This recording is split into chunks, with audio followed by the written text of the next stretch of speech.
to help people loosen the grip on the problem. So remember, someone's going to come to you. You're not going to be able to do an intervention straight away, because when they come to you, they've got a grip on their problem, all right?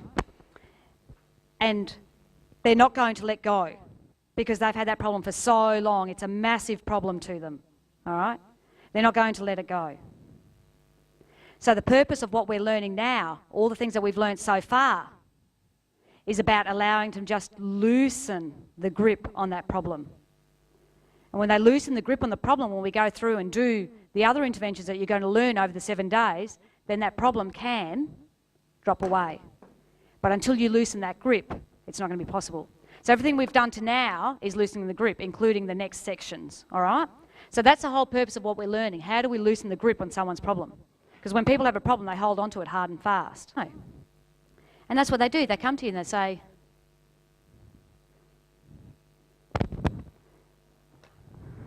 this is my problem.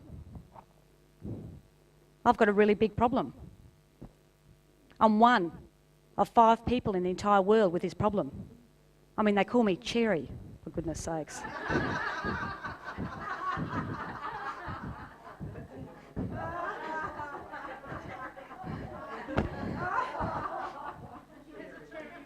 And my friends,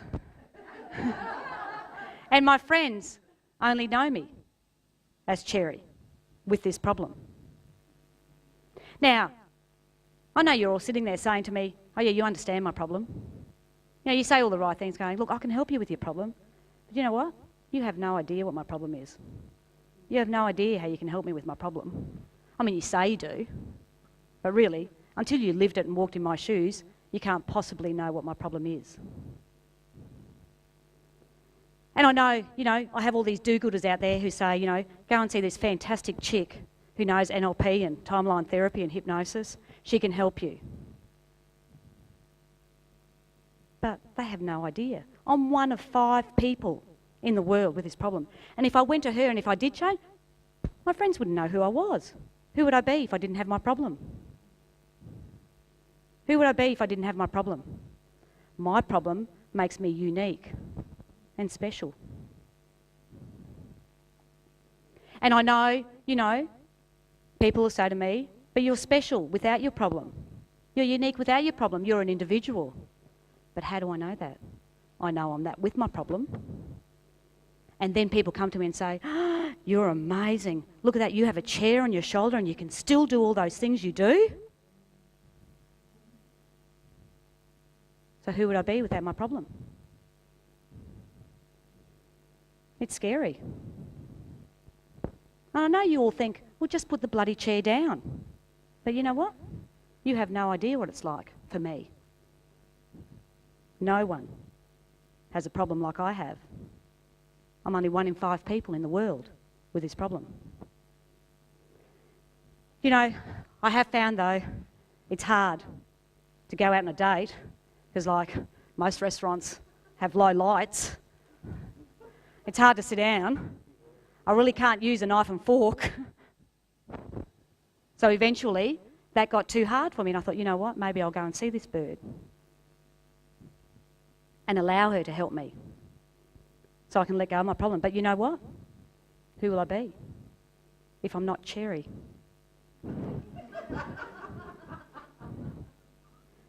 So eventually I went and saw her and you know what? My problem changed. I was able to let go of my problem. And it shifted. My problem shifted.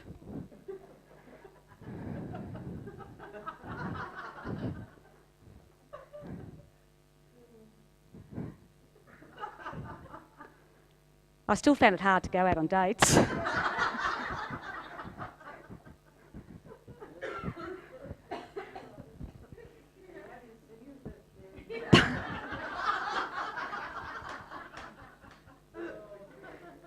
Who would I be without this problem?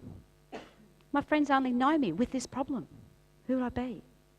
But you know, things did get pretty tough then, because really, I couldn't enjoy the pleasures of life. I couldn't sit at a restaurant. I couldn't do any of those things. So you know, I decided it's time for me to let go of this problem. It's time for me to realise that those friends that are my friends will still be my friends.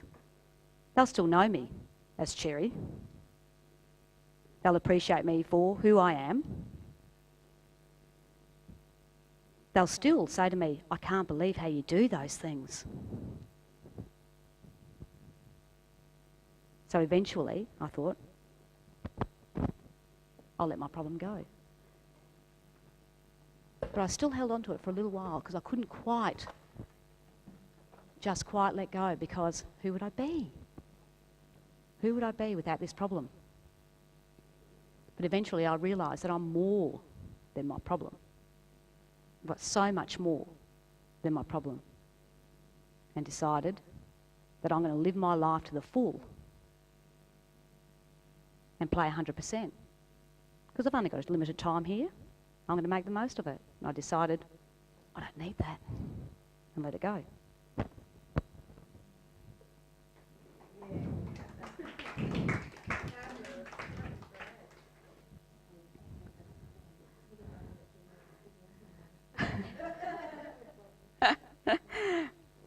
All right, so the next thing we're leading into are metaphors.